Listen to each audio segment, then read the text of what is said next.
जय हिंद दोस्तों, मैं रमनदीप आप सभी का पीसीएस अभ्यास के इस यूट्यूब प्लेटफॉर्म पर स्वागत करता हूं।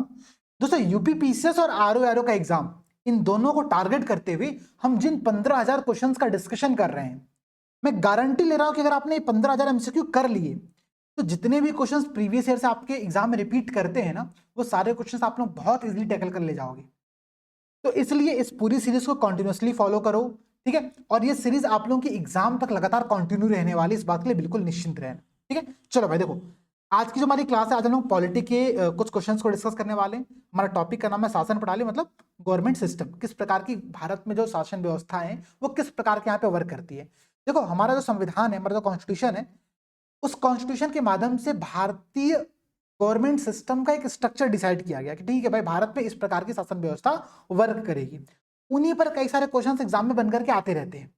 हम लोग का काम ये है कि जितने भी क्वेश्चंस ऐसे बनकर के आए हैं, उन क्वेश्चंस के एटलीस्ट कॉन्सेप्ट को समझ पाए एक बार। अगर आप कॉन्सेप्ट समझ गए, ऐसे क्वेश्चन बहुत इजीली टैकल कर ले जाओगे। हम लोग चूंकि बहुत बड़ा कॉन्सेप्ट है नहीं, तो हम लोग क्वेश्चंस के माध्यम से क्या करेंगे, ऐसे क्वेश्चंस के कॉन्सेप्ट को समझना स्टार्ट करेंगे, ठीक है। चलिए शुरू करते हैं आज के पहले क्वेश्चन से। क्वेश्चन यहाँ पर क्या कर रहा है दोस्तों, क्वेश्चन दे रहा है कि निम्नलिखित में से कौन सा राज्य का सबसे महत्वपूर्ण तत्व है। देखो, स्टेट के कंपोनेंट की बात कर रहा है, स्टेट के एलिमेंट की बात कर रहा है। अच्छा, यहां पर स्टेट का मतलब देश है, ये बात ध्यान रखना।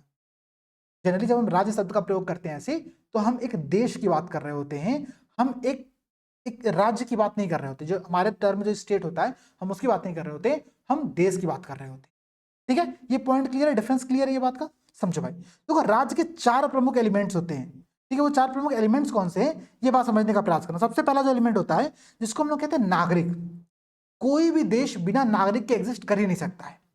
जो उसके सिटीजन है, ठीक है, जो उसकी पॉपुलेशन, जो जनसंख्या है, वो किसी भी राज्य का, किसी भी स्टेट का एक सबसे पहला एलिमेंट होता है। आप किसी ऐसे देश की कल्पना कर सकते हो जहां पर कोई व्यक्ति रहता ही ना हो, कोई नागरिक ही ना हो, संभव ही नहीं है, ठीक है। तो राज्य का सबसे पहला कंपोनेंट हो गया आप लोगों का जनसंख्या या फिर सिटीजन। सेकंड पॉइंट क्या है भाई, अब चूंकि जनसंख्या हो गई है, तो राज्य में रहने के लिए कुछ व्यक्तियों की आवश्यकता, व्यक्ति जो होंगे उनके पास कुछ जमीनों की आवश्यकता होगी। लोग रहेंगे कहां पर, हवा में तो रहेंगे नहीं। तो टेरिटरी, एक राज्य क्षेत्र जो होता है, वो सेकंड सबसे इंपॉर्टेंट एलिमेंट होता है। थर्ड एलिमेंट क्या होगा भाई, अब चूंकि जनसंख्या हो गई है, उनकी एक जगह हो गई, जमीन हो गया है, तो इन पर गवर्न करने के लिए, इनके लिए कुछ कानून बनाने के लिए एक गवर्नमेंट की आवश्यकता होगी, मतलब शासन व्यवस्था की आवश्यकता होगी। तो थर्ड कंपोनेंट आपका ये होता है। और फोर्थ कंपोनेंट क्या होता है, फोर्थ कंपोनेंट बहुत सिंपल सा होता है कि जो भी स्टेट है, वो स्टेट सॉवर्न हो, वो स्टेट संप्रभु हो। ऐसा ना हो कि वो किसी दूसरे देश के हस्तक्षेप के अंतर्गत कार्य कर रहा है। अगर कोई देश संप्रभु नहीं है, तो उसको हम देश के तौर पर स्वीकार नहीं करते। ये एक सिंपल सी बात होती है, ठीक है। तो संप्रभुता किसी भी राज्य का एक बहुत इंपॉर्टेंट एलिमेंट होता है। अब यहाँ पर ऑप्शन देखो भाई, कह रहा है ध्वज। देखो, ध्वज होना जरूरी है, लेकिन ऐसा नहीं कि सबसे महत्वपूर्ण तत्व वही है, ठीक है। ध्वज के बिना भी नेशन एग्जिस्ट कर सकते हैं। राजधानी जरूरी तत्व है, लेकिन सबसे महत्वपूर्ण तत्व यहाँ पर नहीं है। संप्रभुता, सॉवरेनिटी की बात कर रहा है, इसके बिना कोई नेशन एग्जिस्ट कर ही नहीं सकता, कोई स्टेट एग्जिस्ट कर ही नहीं सकता है, ठीक है। तो यही होगा कि आप लोगों का सबसे इंपॉर्टेंट एलिमेंट। तो स्टेट के 4 प्रमुख एलिमेंट आपने डिसाइड कर लिया, पढ़ लिया क्या क्या होते हैं, समझ लिया। पहले नागरिक होंगे भाई, नागरिकों के रहने के लिए जमीन चाहिए होगी। जब नागरिक होगा, जमीन होगा, तो उनको शासन करने के लिए एक सरकार चाहिए होगी। और जो सरकार होगी, वो सरकार ऐसी हो कि उसके पास पावर और डिसीजन लेने का, मतलब संप्रभु सरकार हो, सॉवरेन गवर्नमेंट हो, ठीक है। तो ये 4 प्रमुख एलिमेंट होते हैं, इनको याद रखना। अच्छा क्वेश्चन था, आगे बढ़ते हैं भाई। देखो, अगला क्वेश्चन कह रहा है कि भारत की संप्रभुता के संबंध में कुछ कथन दिए गए, कौन सा कथन सत्य है, ये पूछा गया है, ठीक है। 2 स्टेटमेंट है। पहला स्टेटमेंट क्या कह रहा है, कह रहा है कि भारत जो है वो कॉमनवेल्थ का एक मेंबर है। सही बात है भाई, आपको पता होगा कि 1949 में ही हमने एक कॉमनवेल्थ नाम के एक संगठन की स्थापना किया था, ठीक है। ये जो कॉमनवेल्थ था, ये एक अनौपचारिक समूह था, ठीक है। अनौपचारिक मतलब इनफॉर्मल ग्रुप था, ठीक है, जहां पर वो सभी देश जो कि किसी ना किसी समय में ब्रिटिश उपनिवेश के अंतर्गत, ब्रिटिश कॉलोनी के अंतर्गत रहे हैं, वो यहां पर शामिल थे। और इसका प्रमुख नाम मात्र के तौर पर ब्रिटेन ब्रिटेन को रखा गया था, ठीक है। ये है कॉमनवेल्थ का एक स्ट्रक्चर।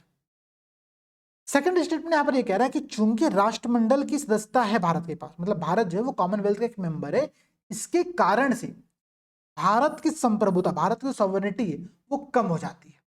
ये स्टेटमेंट यहां पर ही दे रहा। अब ये एक बहुत प्रश्न का विचार है भाई, क्या ऐसा वास्तव में, चूंकि भारत कॉमनवेल्थ का मेंबर है, और कॉमनवेल्थ में क्या है, कॉमनवेल्थ का नाम मात्र का जो प्रमुख है, नाम मात्र का ही प्रमुख है, ब्रिटेन को रखा गया है, ठीक है। और वहां पर वैसे देश शामिल है जो कि कभी ना कभी ब्रिटिश गवर्नमेंट के अंतर्गत उपनिवेश रहे, कॉलोनी रहे हुए।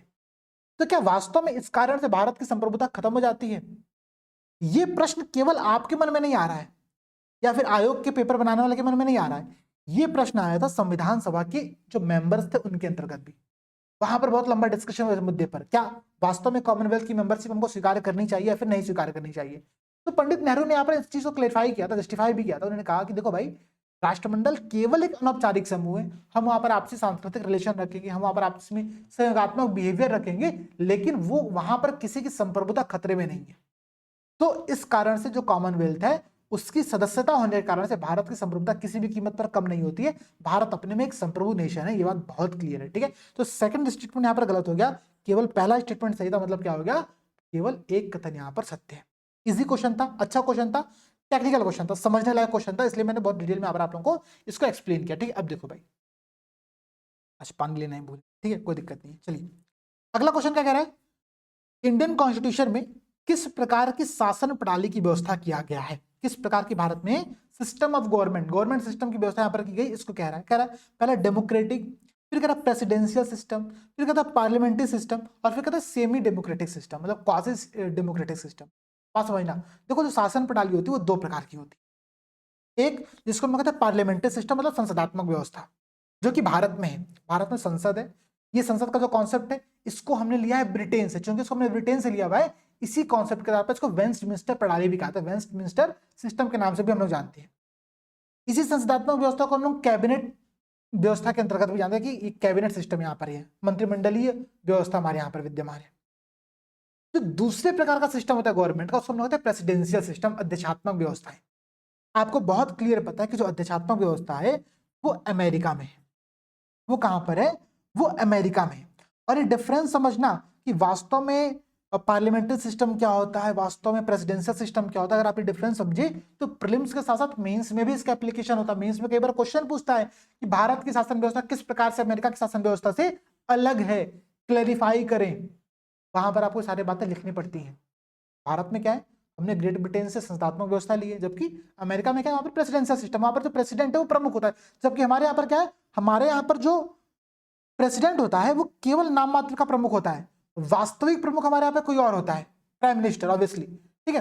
तो ये डिफरेंस समझने वाली बात है कि संसदात्मक व्यवस्था और अध्यक्षात्मक व्यवस्था में एक बहुत बेसिक डिफरेंस है कि अध्यक्षात्मक व्यवस्था में प्रेसिडेंट पावरफुल होता है, सबसे ज्यादा डिसीजन वही लेता है, जबकि संसदात्मक व्यवस्था पार्लियामेंट्री सिस्टम में प्रेसिडेंट के पास बहुत पावर नहीं होती, वो नाम मात्र का प्रमुख यहाँ पर होता है। हमारे यहाँ पर ऐसे सिस्टम बनाया गया है, ठीक है। ये एक बहुत इंपॉर्टेंट पॉइंट है, इसको आपने यहाँ पर ध्यान रखना। तो क्लियर हो गया ना कि भारत में किस प्रकार की व्यवस्था है, तो प्रेसिडेंशियल पार्लियामेंट्री सिस्टम है, ठीक है। अच्छा अगला क्वेश्चन देखो भाई, कह रहा है कि सबसे पहले पार्लियामेंट्री सिस्टम किस देश में आया था, यूके, ग्रेट ब्रिटेन, ठीक है। हम मानते हैं कि सबसे पहला जो पार्लियामेंट की स्थापना की गई थी वो ग्रेट ब्रिटेन के अंतर्गत की गई थी, वो कहाँ की गई थी, यूके में की गई थी, ठीक है। बस इस बात को याद कर लो, बहुत सिंपल सा फैक्ट यहाँ पर दिया गया है, ठीक है। अगला कह रहा है कि इंडियन पॉलिटिकल सिस्टम, जो भारतीय राजनीतिक पद्धति है, उसके संदर्भ में कौन सा स्टेटमेंट सही नहीं है। जब भी आपके जीवन में नकारात्मक लोग आए, ठीक है, उन नकारात्मक लोगों को तुरंत क्या करो, ब्लॉक करके बाहर निकाल दो, अपने लाइफ से आपने काट दिया। अब पढ़ो क्वेश्चन, ठीक है। मैं बता रहा हूं ये गलती 75-80% लोग करते हैं, वो नहीं स्टेटमेंट नहीं पढ़ते हैं और क्वेश्चन का आंसर में सही मार करके आ जाते हैं। फिर करते हैं क्या पता है, जैसे मानो मैंने क्वेश्चन पढ़ा, मैं एग्जाम देने बैठा, एकदम सीरियस मोड में एग्जाम दे रहा हूँ, बहुत जल्दी, समय कम है मेरे पास और मैं एग्जाम बहुत स्पीड में दे रहा हूँ। मैंने क्या किया, मैंने पढ़ा कि भारतीय राजनीतिक पद्धति के बारे में कौन सा कथन सही है, नहीं मैंने पढ़ा ही नहीं, ठीक है। पहला स्टूडेंट पढ़ा कि धर्मनिरपेक्ष राज्य, मैंने कहा यार सही बात है, हमारे यहाँ पर सेकुलर गवर्नमेंट है, सही बात है, इसको मैं मार कर क्या करूंगा, तुरंत आगे शिफ्ट कर जाऊंगा, मैं बाकी स्टेटमेंट पढ़ूंगा ही नहीं। अगर बाकी स्टेटमेंट भी फिर भी पढ़ लेना एस्पिरेंट तो भी सही कर ले जाता है, तो उससे लगता है यहाँ पर 3 स्टेटमेंट सही दिख रहे हैं, मतलब यहाँ पर गलत कथन पूछा गया है। जैसे कि हमारे यहाँ पर क्या है, सेकुलर गवर्नमेंट है, ठीक है, हमारे यहाँ पे धर्मनिरपेक्ष राज्य की स्थापना किया गया, ठीक है भाई। 42nd अमेंडमेंट 1976 याद है ना, प्रीएम्बल में 3 पॉइंट जोड़े गए थे। अब देखो पार्लियामेंट्री प्रकार के सिस्टम में सही बात है, संसदीय पद्धति की सरकार हमारे यहाँ पर है, संघीय नीति हमारे पर फेडरल पॉलिसीज है, मतलब सेंटर और स्टेट दोनों का पावर यहाँ पर दिया गया है। फिर कह रहा है राष्ट्रपति पद्धति, अब ये कैसे हो सकता है, ये तो है ही नहीं हमारे यहाँ पर, तो अमेरिका में है। अगर आप अमेरिका के पीसीएस का एग्जाम दे रहे होगे तो इस कथन को सही मानना, अभी तो गलत मानोगे इस कथन को, ठीक है। तो राष्ट्रपति पद्धति की सरकार जो है, यही कथन यहाँ पर गलत दिया गया है, तो इसका आंसर क्या हो गया, पांचवे का डी हो गया, ठीक है। अगला देखो क्या कह रहा है क्वेश्चन, कि प्रेसिडेंशियल सिस्टम में समस्त कार्यपालिका की शक्तियां किसमें निहित होती हैं। चार विकल्प है। प्रेसिडेंशियल सिस्टम की बात कर, ध्यान समझना, क्वेश्चन बहुत क्लियर है, मैं क्वेश्चन फिर से पढ़ रहा हूं, नहीं तो आप लोग कंफ्यूज हो जाओगे। राष्ट्रपति पद्धति की बात कर रहा है, जनरली पता है स्प्रिंट क्या गलती करते हैं, राष्ट्रपति पद्धति की जगह पढ़ते हैं कि भारत में समस्त कार्यपालिका की शक्तियां किसमें निहित होती हैं, फिर इसका आंसर वो उसके अकॉर्डिंग डिसाइड करके आते हैं, ठीक है। पीएम दिखा तो पीएम मार दिया, संसद दिखा तो संसद मार दिया, ठीक है। ध्यान समझना, यहाँ पर ये भारतीय सिस्टम की बात कर ही नहीं रहा, ये कर रहा है प्रेसिडेंशियल सिस्टम की बात, जो कि कहाँ पर है, अमेरिका में है। और अमेरिका में समस्त कार्यपालिका शक्तियां किसके पास है, राष्ट्रपति के पास है। वहां पर प्रेसिडेंट चाहे ट्रंप हो, चाहे जो बाइडेन हो, चाहे इनसे पहले बराक ओबामा हो, उनके पास सारे पावर रहते हैं, ठीक है। ये बात क्लियर समझना कि सिक्स्थ का आंसर हो गया आप लोगों का ए, ठीक है। अब देखो भाई, मैं बहुत इजीली क्वेश्चन को अटेम्प्ट कर रहा हूं, और क्वेश्चन पढ़ने की जो अप्रोच है ना, फास्ट भी हो और बहुत क्रिस्टल क्लियर भी हो। ऐसा ना हो कि आपने उसमें एक स्टेटमेंट, एक शब्द गड़बड़ कर दिया पढ़ना। अगर एक शब्द भी मिस करोगे ना, अर्थ का अनर्थ निकाल करके आओगे, ठीक है, और पॉजिटिव नंबर को नेगेटिव नंबर में कन्वर्ट करके आओगे, ठीक है। देखो भाई, भारत में पॉलिटिकल सिस्टम के मूलभूत लक्षण क्या है, चार स्टेटमेंट है। पहला कह रहा है भारत में एक डेमोक्रेटिक रिपब्लिक है, सही बात है भाई, हमारे यहाँ पर क्या है, लोकतांत्रिक गणतंत्र है। हम प्रीएम्बल में जब पढ़ते तो क्या पढ़ते हैं हम, भारत के लोग भारत को एक संपूर्ण प्रभुत्व संपन्न समाजवादी पंथ निरपेक्ष लोकतंत्रात्मक गणराज्य, ठीक है, डेमोक्रेटिक रिपब्लिक, ठीक है। पॉइंट क्लियर हो गया। तो लोकतांत्रिक गणतंत्र तो है, ये कथन तो यहाँ पर क्या हो गया आप लोगों का, सही हो गया। सेकंड कह रहा है यहाँ पर संसदात्मक रूप की सरकार है, पार्लियामेंट्री सिस्टम की गवर्नमेंट है, सही बात है, प्रेसिडेंशियल गवर्नमेंट हमारे यहाँ पर नहीं है, ये स्टेटमेंट भी सही हो गया। फिर कह रहा है जो सर्वोच्च सत्ता है भारत की जनता में निहित होती है, हम भारत के लोग, ठीक है, मतलब क्या होगा, सबसे पावर कहाँ पर है, लोगों के हाथ में, आपके हाथ में भी। हमारे यहाँ पर 1 जून को इलेक्शन है, ठीक है, तब हम जाएंगे अपनी वोट कास्ट करने, तब हम बताएंगे हम किसको पावर अपनी ट्रांसफर कर रहे हैं, समझ रहे हो ना। तो सर्वोच्च सत्ता जो है वो भारत की जनता में निहित होती है। 4 जून को रिजल्ट आने वाला है, देखते हो दिन क्या होता भी है। अगला क्या कह रहा है भाई, यह एक एकीकृत शक्ति का प्रावधान करती है, समझना, कह रहा है भारतीय पॉलिटिकल सिस्टम एक यूनिटरी पावर का कॉन्सेप्ट देती है। नहीं भाई, हमारे यहाँ पे यूनिटरी पावर का सिस्टम नहीं है, हमारे यहाँ पे एकीकृत सरकार नहीं है। हमारे यहाँ पे जो सरकार है वो फेडरल बेस्ड सिस्टम है, संघीय सरकार है। हम स्टेट के साथ साथ यूनियन दोनों को ही पावर डिस्ट्रीब्यूट करते हैं। कई सारे विषय 7th शेड्यूल पढ़ते हो ना आप लोग, कि ये विषय राज्य सूची के विषय के अंतर्गत है, ये विषय केंद्र सूची के विषय के अंतर्गत है। तो एकीकृत शक्ति का जो प्रावधान किया गया है वो हमारे यहाँ पर नहीं किया गया है, हमारे पर फेडरल सिस्टम का कॉन्सेप्ट दिया गया। मतलब क्या हो गया कि ये वाला स्टेटमेंट गलत हो गया। अब पढ़ो, क्योंकि क्वेश्चन में सही कथन पूछा हुआ है तो 1, 2 और 3 सही हो गया, आपका बी विकल्प निकल करके यहाँ पर आ गया। इजी क्वेश्चन था, आई होप बहुत इजी क्वेश्चन था, आप लोग बहुत इजीली इसको समझ गए होंगे। अगला क्वेश्चन देखो भाई, कह रहा कि भारत एक लोकतांत्रिक राज्य व्यवस्था है, ठीक है, डेमोक्रेटिक सिस्टम है हमारे यहाँ पर। फिर कह रहा भारत एक प्रभुता संपन्न राज्य है, सॉवरेन नेशन या फिर सॉवरेन स्टेट है। भारत में लोकतांत्रिक समाज है, और भारत एक वेलफेयर स्टेट है। सही बात है, सारी बातें सत्य है। एक यहाँ पर आप कंफ्यूज हो सकते हो, इसलिए मैं आप लोगों को थोड़ा सा रेक्टिफाई, मतलब ध्यान दिला रहा हूँ आप लोगों को, ध्यान दीजिएगा। अगर आप ध्यान दो तो पहले स्टेटमेंट क्या लिखा हुआ है कि भारत एक लोकतांत्रिक राज्य व्यवस्था है। सेकंड कह रहा है कि भारत एक प्रभुता संपन्न राज्य है। थर्ड क्या कह रहा है, थर्ड छोड़ो, फोर्थ कह रहा है भारत एक कल्याणकारी राज्य। इन तीनों में राज्य शब्द का प्रयोग किया गया, ठीक है। जो थर्ड स्टेटमेंट था वहां पे क्या लिख दिया कि भारत में एक लोकतांत्रिक समाज है। अब ये ट्रांसलेशनल एरर है या वास्तव में प्रश्न इस प्रकार से बनाने का प्रयास किया गया है, मुझे नहीं पता, बट ये भी समझ लेना कि अगर किसी देश में डेमोक्रेटिक स्टेट होगा तो वहां की समाज भी जनरली डेमोक्रेटिक होती है, लोकतांत्रिक समाज उसको कहा जाता है, ठीक है। तो ये थर्ड स्टेटमेंट भी सही लेकर के ही चलना है आप लोगों को, ठीक है। इसका आंसर क्या हो गया, 1, 2 एंड 3, 4 चारों स्टेटमेंट यहाँ पर आप लोगों के सही होंगे, ठीक है। इजी क्वेश्चन था, बहुत सिंपल क्वेश्चन था, आई होप कि आप लोग को यहाँ पर समझ में आया होगा, ठीक है। अब देखो भाई, कह रहा कि निम्नलिखित में से कौन सी विशेषता, फीचर भारतीय राजतंत्र की नहीं है, ठीक है। भारतीय राजतंत्र की इसमें से कौन सा फीचर नहीं है, ठीक है। एक संविधान संगत सरकार, सही बात, हमारे पे कॉन्स्टिट्यूशन बेस्ड गवर्नमेंट बनाई गई है, डेमोक्रेटिक गवर्नमेंट है हमारे यहाँ पर, विधि का शासन, रूल ऑफ लॉ हमारे यहाँ पर है। सत्तावादी सरकार, हमारे यहाँ पे सत्तावादी सरकार नहीं है, बात समझना, हमारे यहाँ पे सत्तावादी सरकार नहीं होती है, राजतंत्रों की घटनाएं होती है, हमारे यहाँ पर ऐसा घटना नहीं है, ठीक है। हमारे यहाँ पे जो सरकार है वो उसके पास कुछ पावर दिया जाता है, पावर उसे ट्रांसफर भी किया जाता है, लिया भी जाता है, तो सत्तावादी सरकार की स्थापना नहीं होती है, मतलब राजतंत्र की मूलभूत विशेषता नहीं है। समझना, ए बी और सी तो सही था ही था, इसलिए डी गलत होगा इसका। ये भी एक लॉजिक से आप लोग समझ सकते हो, ठीक है। अगला क्या कह रहा है कि सेंट्रल गवर्नमेंट मतलब यूनियन गवर्नमेंट और स्टेट गवर्नमेंट को जो पावर प्राप्त होता है, पावर कहाँ से मिलता है? भारतीय संविधान से, भारत के राष्ट्रपति से।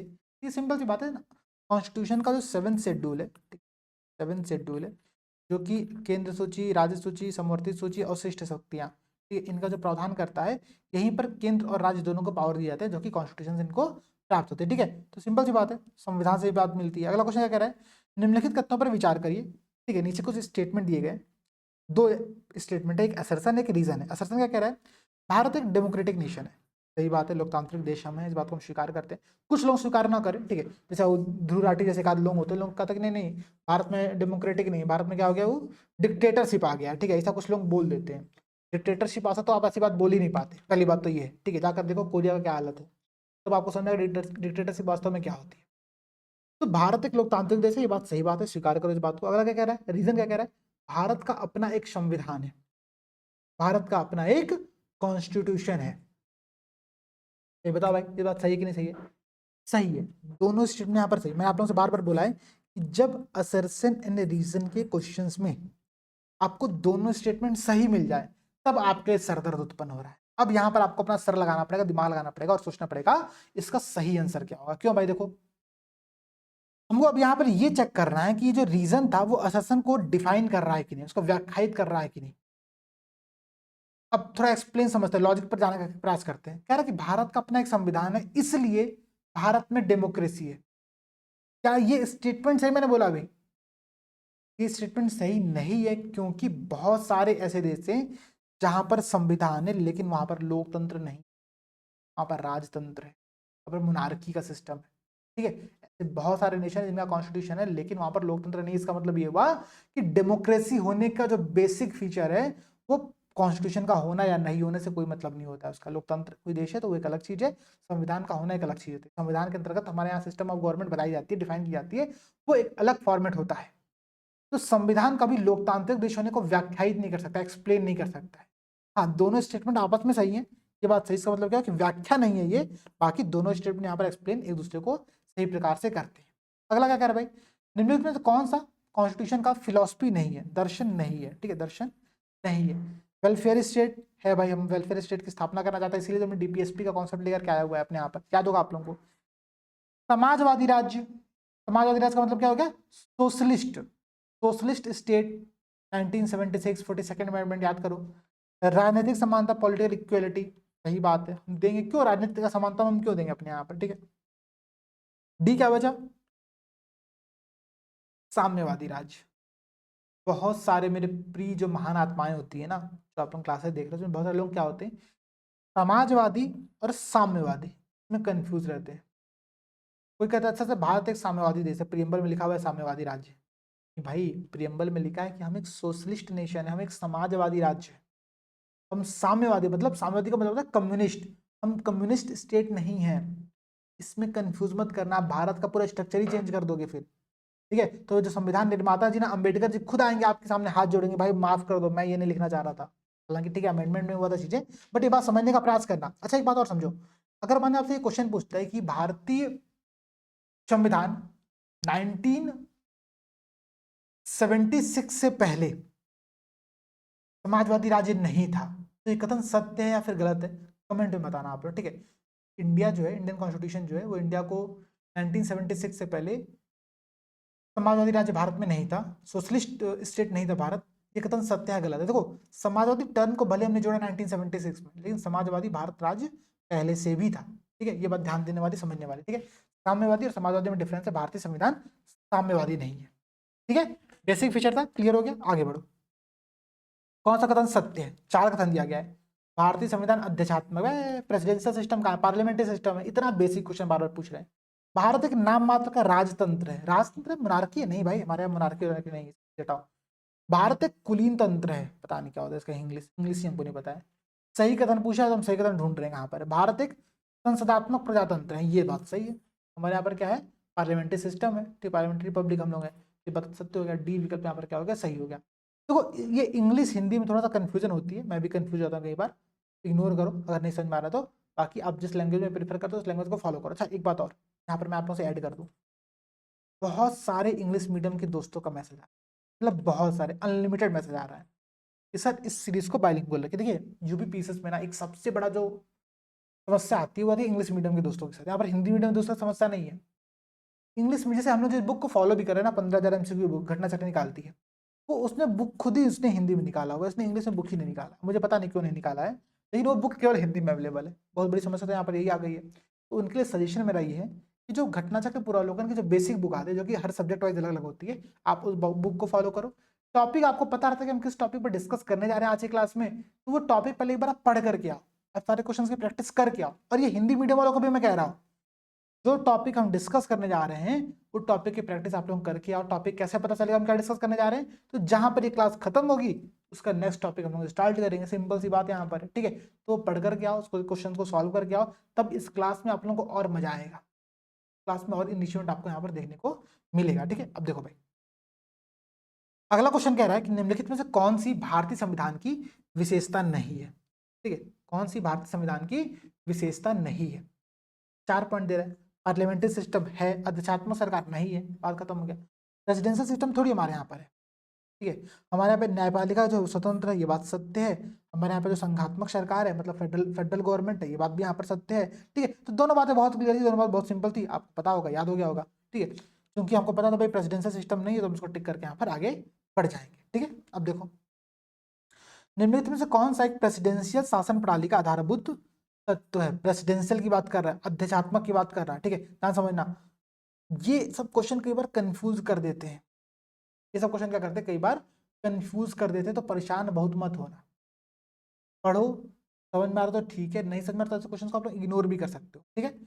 संविधान की कठोरता, ठीक है भाई, ठीक है, तत्व आधारभूत तत्व तो नहीं है ये, संविधान कठोर हो जल्दी थोड़ी है भाई, प्रेसिडेंशियल सिस्टम कहीं पर भी हो सकता है, संविधान कठोर ना भी हो। जैसे हमारे यहाँ का संविधान क्या है, ना तो कठोर है और ना तो बहुत ही नम्य है, मतलब हम क्या इस बात को स्वीकार करते हैं। जैसे मैं आपको क्वेश्चन भी दिखाता हूँ, एक क्वेश्चन पूछा ही गया आयोग के द्वारा, ये भारतीय संविधान कैसा है, ठीक है।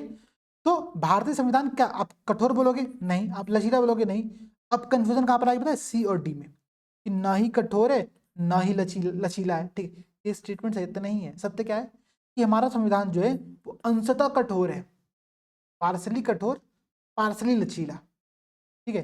तो ये बात ध्यान रखना, ये स्टेटमेंट आप लोगों को सही करना है। सी और डी में कंफ्यूज कभी भी मत करना, ठीक है। सी और डी में कभी भी कंफ्यूज मत करना, बड़ा अच्छा क्वेश्चन होता है ये वाला, ठीक है, बहुत अच्छा क्वेश्चन होता है ये वाला, कि भारतीय संविधान किस प्रकार का। जनरली लोग क्या करते हैं, ना तो कठोर ना तो लचीला। मैं भी अभी आप लोगों को एक्सप्लेन करने आ रहा था, ठीक है। तुमने तुरंत नहीं भाई, आयोग ने क्वेश्चन पूछा हुआ है और इसका मीनिंग बिल्कुल अलग निकल करके आता है।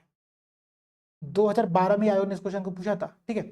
और क्वेश्चन बहुत क्लियरली कहता है कि भारतीय संविधान जो कॉन्स्टिट्यूशन है वो अंशतः कठोर है, पार्सली कठोर और पार्सली लचीला यहाँ पर बनाया गया, ठीक है। बात क्लियर हो गया। अब देखो, अच्छा चलो ये वाला क्वेश्चन आप लोगों के लिए मैं होमवर्क दे रहा हूँ, इस क्वेश्चन को आप लोग अटेम्प्ट करना, कमेंट सेक्शन में बताओ इसका सही आंसर यहाँ पर क्या होगा, ठीक है। पढ़ लेना, इजी क्वेश्चन है। अब देखो अगला जो क्वेश्चन है, ठीक है, वो क्वेश्चन इंपॉर्टेंट है। निम्नलिखित में से कौन सा कथन सत्य है, ठीक है। किसकी बात कर रहा है, प्रेसिडेंशियल सिस्टम की बात कर रहा है, अध्यक्षात्मक शासन प्रणाली की यहाँ पर बात की जा रही है, इसको भी ध्यान देना, ठीक है। अच्छा जैसे देखो जो पहला वाला क्वेश्चन था जहां पर हम अध्यक्षात्मक शासन प्रणाली की बात कर रहे थे, उसमें क्या था कि एकल कार्यपालिका नहीं होती भाई, स्टेट और सेंटर दोनों में डिवाइड होती हैं, यूनियन और स्टेट, एकल कार्यपालिका कहाँ होती है, ठीक है। ये बात बहुत क्लियर है, ठीक है। कि अच्छा ये बात अगर आप समझ गए तो आपका कॉन्सेप्ट ही बहुत क्लियर हो गया, ठीक है। आपका कॉन्सेप्ट ही क्या हो गया, क्लियर हो गया। यहाँ पर अगला क्वेश्चन देखो, प्रेसिडेंशियल सिस्टम के बारे में ये कि कार्यकारिणी का प्रमुख राष्ट्रपति होता है, सही बात हमने डिस्कस किया, इसलिए इसको अध्यक्षात्मक प्रणाली कहते हैं, क्योंकि वहां पर राष्ट्रपति प्रमुख होता है। राष्ट्रपति अपने मंत्रिपरिषद का स्वयं चयन करता है, सत्य बात है, करता है। राष्ट्रपति व्यवस्थापिका को भंग नहीं कर सकता है, कार्यपालिका की बात नहीं कर रहा है, व्यवस्थापिका की बात कर रहा है। राष्ट्रपति व्यवस्थापिका को भंग नहीं कर सकता, वो पैरेलली चलती रहती है, वो अलग निकाय होती है, ये बात ध्यान रखना, ठीक है। राष्ट्रपति इलेक्ट होकर के आता है, डायरेक्ट इलेक्ट होकर के आता है अमेरिका में, ठीक है, लेकिन व्यवस्थापिका को भंग नहीं कर सकता है, ये बात इंपॉर्टेंट है, ये बात सत्य है। तो क्या होगा, ये चारों ही कथन यहाँ पर क्या हो गए आप लोगों के सत्य हो गए, ठीक है। ये चारों ही कथन यहाँ पर आप लोगों के सत्य के बाद ध्यान रखना। अगला क्वेश्चन देखो, भारत एक रिपब्लिक है, भारत एक गणतंत्र है, इसका मतलब समझो क्या होता है। तो गणतंत्र का मतलब बहुत क्लियर होता है, अगर मैं गणतंत्र को एक्सप्लेन करना स्टार्ट करूँ, देखो जो भी डेमोक्रेसी होती है, जो भी लोकतंत्र होता है, लोकतंत्र दो प्रकार का होता है, ठीक है। एक लोकतंत्र ऐसा होता है जो कि राजशाही लोकतंत्र, तो हम लोग कहते हैं मोनार्की, ठीक है, राजशाही लोकतंत्र होता है। दूसरा होता है, सब हम कहते हैं गणतंत्र या फिर रिपब्लिक, ठीक है, रिपब्लिक। भारतीय लोकतंत्र जो है वो गणतंत्र प्रकार का, रिपब्लिक प्रकार का है। इसका मतलब ये हो कि जो हमारा प्रतिनिधि होगा, जैसे कि राष्ट्रपति, भले ही वो नाम मात्र का प्रमुख होता है, लेकिन वो उसको हम लोग निर्वाचित करते हैं, इलेक्ट करते हैं, ना कि वो किसी फैमिली के होने के कारण से बनता है, ठीक है। तो भारतीय गणतंत्र होने का मतलब ये हो गया कि यहां पर वंशानुगत शासन नहीं होगा, ठीक है, ध्यान समझना, यहां पर वंशानुगत शासन नहीं होगा, नेपोटिज्म यहां पर नहीं होगी, ठीक है। नेपोटिज्म केवल बॉलीवुड में ठीक लगती है, ठीक है, यहां पर ठीक नहीं लगती है।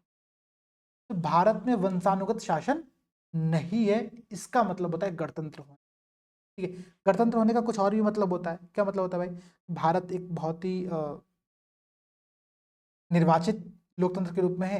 अच्छा, निर्वाचन दो प्रकार का होता है, डायरेक्ट इलेक्शन और इनडायरेक्ट इलेक्शन, प्रत्यक्ष या फिर अप्रत्यक्ष निर्वाचन दोनों हो सकता है, कोई दिक्कत नहीं। भारत में अप्रत्यक्ष निर्वाचन होता है, इनडायरेक्ट इलेक्शन होता है। हम राष्ट्रपति को या फिर प्रधानमंत्री को हम डायरेक्टली नहीं चुनते हैं, हम किसी व्यक्ति को चुने, मेंबर ऑफ पार्लियामेंट में गया, वो व्यक्ति जाकर के देश के प्रमुख का चयन कर रहा है, वहां पर राष्ट्रपति के इलेक्शन में पार्टिसिपेट कर रहा है, ठीक है। तो भारतीय गणतंत्र जो है वो अप्रत्यक्ष इनडायरेक्ट इलेक्शन के माध्यम से काम करती है। क्लियर हो गया ना? ठीक है, बहुत इजी क्वेश्चन था, बहुत बेसिक क्वेश्चन था। आई होप कि क्वेश्चन आप लोगों को यहाँ पर क्या होगा, समझ आ रहा होगा, ठीक है। अगला क्वेश्चन देखो भाई, अगला क्वेश्चन देखो, अगला क्वेश्चन क्या कह रहा है कि भारतीय संसदीय शासन प्रणाली और ब्रिटेन की शासन प्रणाली, इन दोनों में बीच में डिफरेंस क्या है? सामूहिक उत्तरदायी, कॉमन रिस्पॉन्सिबिलिटी, सही बात है, दोनों जगह पर है, ठीक है। न्यायिक समीक्षा, तो भारतीय न्यायिक समीक्षा का जो कॉन्सेप्ट है वो हमने लिया है अमेरिका से, वो हमने कहाँ से लिया हुआ है? अमेरिका से।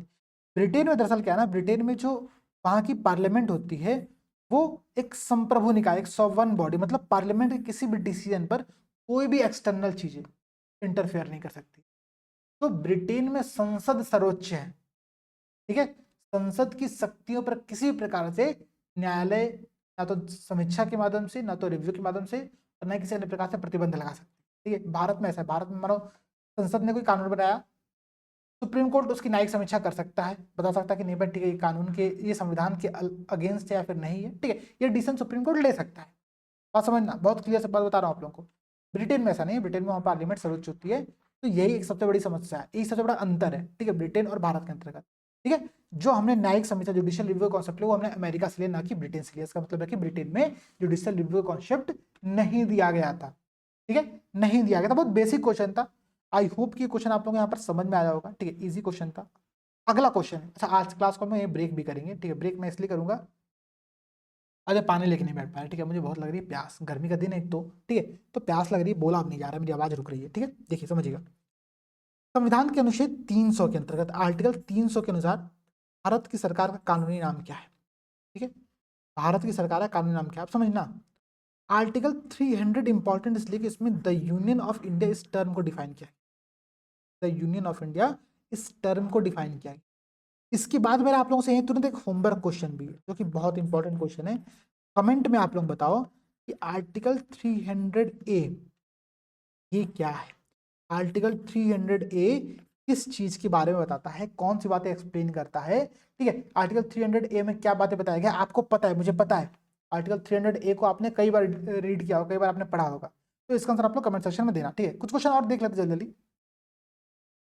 असर्शन कर रहे हैं यहाँ पर कि भारत के संविधान में एक संघीय प्रणाली का प्रावधान है, फेडरल गवर्नमेंट है, सही बात है। उसने एक बहुत शक्तिशाली केंद्र की रचना की है, उसने क्या किया हुआ है? बहुत शक्तिशाली केंद्र की रचना की है। अब समझना, अब ये दोनों बातें थोड़ा समझने की है। हमारे यहाँ पर क्या है कि हमारे यहाँ पर केंद्र को शक्तिशाली बनाया गया है, ठीक है, सत्य बात है, ठीक है। हमारा जो फेडरल सिस्टम है थोड़ा सा केंद्र के प्रति झुका हुआ है, हम लोग कहते भी है, क्वासी फेडरलिज्म टर्म कहते हैं कई बार इसको, ठीक है। वो टर्म इसलिए कि हमारे पास जो केंद्र शक्तिशाली है। दोनों स्टेटमेंट यहाँ पर सही है, लेकिन दोनों स्टेटमेंट में सेकंड स्टेटमेंट फर्स्ट स्टेटमेंट को जस्टिफाई नहीं कर रहा है, एक्सप्लेन नहीं कर रहा है कि भारत में फेडरल गवर्नमेंट है, क्योंकि भारत में जो कॉन्स्टिट्यूशन है वो केंद्र की तरफ, केंद्र को ज्यादा शक्तिशाली बनाता है, ये एक्सप्लेन नहीं करी बात है।